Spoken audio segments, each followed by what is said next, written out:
Saudi আরব যেখানে শোনা যেত তেল আর সোনার গল্প, আর আজ এখানে বাংলাদেশের লাখো প্রবাসীর ঘাম আর চোখ ভরা স্বপ্ন, কান্না সবকিছু মিশে আছে এই সৌদি আরবের প্রবাসের মাটিতে। তারা কেউ সাফল্যের মুখ দেখছে, কেউ এখনো বেঁচে আছে শুধু বেতন আর ভিসার জন্য। আজকের ভিডিওতে আমরা তুলে ধরব পার্থক্যরত দুজন ব্যক্তির গল্প। প্রথমে একজন সাফল্য প্রবাসীর গল্প বলি।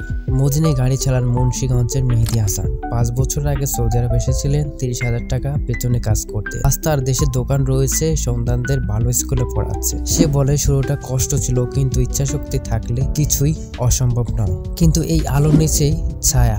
রিয়াদের এক ক্যাম্পে দেখা মিলল সাইফুল ইসলাম নামের এক প্রবাসী। 6 মাস ধরে কোম্পানি বেতন দিচ্ছে না, ঘর নেই, ঠিক মতো খাওয়া নেই। জিজ্ঞেস করতে সে বলল, দেশে বলি না, ওরা কষ্ট পাবে, আমি নিজেই এই সমস্ত কষ্ট চোখে দেখি, নিজেই সহ্য করি। এবার জানাবো অন্য আরেক প্রবাসীর গল্প। এই প্রবাসীর নাম হচ্ছে রাকিব হোসাইন। সৌদি আরব এসেছিল সুখের খোঁজে। তার মা বলেছিল, বাবা কিছু টাকা জমিয়ে ঘরের চালটা ঠিক করিস। কিন্তু সে করলো কি? সে করলো সৌদি আরবে আসার প্রচেষ্টা। সে এখন ভাবে, সে যদি এই ভুলটা না করতো তাহলে তার জীবন আর শেষ হতো না।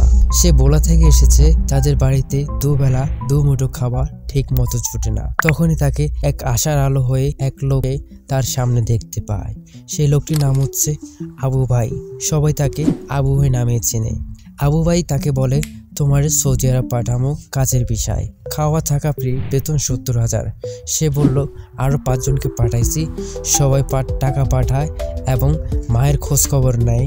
সবকিছু ঠিকঠাক চলে, সংসারও ভালোভাবে চলবে, সবকিছু গুছিয়ে চালাতে পারবে, পরিবারও ঠিক থাকবে।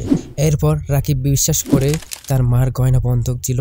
তার মামার কাছ থেকে 3 লাখ টাকা ধার করলো এবং তার থেকেও আশেপাশ থেকে মিলালো 85,000 টাকা। টোটাল 3,85,000 টাকা খরচ করে সৌদি আরব পাড়ি জমালো।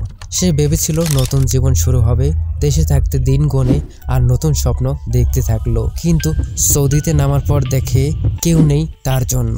যে কোম্পানির নামে ভিসা দিয়েছে ওরা বলে রাকিব নামে কাউকে চেনে না। পরে রাকিব বুঝলো এটা একটা ভিজিট ভিসা, কোনো কাজের ভিসা না। তখন দালালকে ফোন দিল, ওই যে আবু ভাই নামে যাকে সবাই ডাকতো, তাকে ফোন দেওয়া হলে তার ফোনটি বন্ধ পাওয়া যায়। রাকিব 3 দিন খালি রাস্তায় ঘুরেছে, খালি রাস্তায় ঘুমিয়েছিল। একজন দেশি ভাই তাকে তার ক্যাম্পে তুলে নিয়ে যায়। ওখানে 14-15 জন এক রুমে থাকে। যখন কাজ পায় তখন 16 ঘন্টা রোদের মধ্যে দাঁড়িয়ে থাকে, কাজ করে। কখনো ছাঁটাই করে দেয়, কখনো বেতন দেয় না। সবার মুখে এক কথা, ভুল তো আগেই করে ফেলেছি, এখন আর কি হবে। এখন যাই হোক, এভাবে কষ্ট করে দিন কাটিয়ে টাকা পয়সা উদ্ধার করে দেশে ফিরে যেতে হবে। অন্যদিকে রাকিবের মা অসুস্থ হয়ে পড়ে। রাকিব ঠিক মতো টাকা পাঠাতে পারছে না, কাজও মিলছে না, সবকিছু সর্বদিকে সে অপদস্থ। হঠাৎ করে একদিন তার ভাই তাকে ফোন করে বলল, কান্না ভেজা কণ্ঠে, তার মা নেই। তখন রাকিব কান্না ভেঙে পড়ে। এই ছাড়া আর কিচ্ছু করার ছিল না। সে তার মায়ের মুখ দেখতে পারেনি, কারণ তার পাসপোর্টটাও ছিল দালালের কাছে, নয়তো সে দেশেই চলে যেত। সে কথাটি বললেন সেই রাকিব। শেষমেশ রাকিবকে কাজরত অবস্থায় সে ডিউটিতে যাচ্ছিল গাড়ি করে, সে অবস্থায় তাকে পুলিশ ধরে 3 মাসের ডিপার জেল দিয়ে তারপর তাকে দেশে ফেরত পাঠায় খালি হাতে। এরপর এলাকাতে আসার পর লোকজন তাকে বলল, এই যে সৌদি গেলা, কই তোর টাকা পয়সা? তখন রাকিব চুপ করে বলল, আমার যা হারানো তা তো হারিয়ে গেছে, এখন আপনারা যাই বলেন নাই বলেন এসব কথা আমার কিছু যায় আসে না। সৌদি আরব যে শুধু টাকা মেলে তেমন কোনো ব্যাপার নয়। বর্তমান সৌদি আরব খুবই ভয়াবহ, কঠোর থেকে কঠোরতম অবস্থা।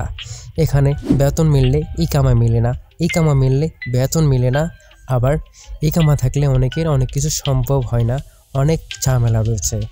এরপর রাকিব বললেন, আমি তো নিজে ভুল করে ফেলেছি, যদি কেউ বিদেশ যেতে চাও আগে যাচাই করো ভালো এজেন্সি, বৈধ কাগজ, আসল কোম্পানি কিনা। এসব যদি না থাকে তাহলে তোমার জীবনটা শেষ হয়ে যাবে আমার মতো। তবে স্বপ্ন দেখো, কিন্তু চোখ বন্ধ করে নয়। আল্লাহ হাফেজ।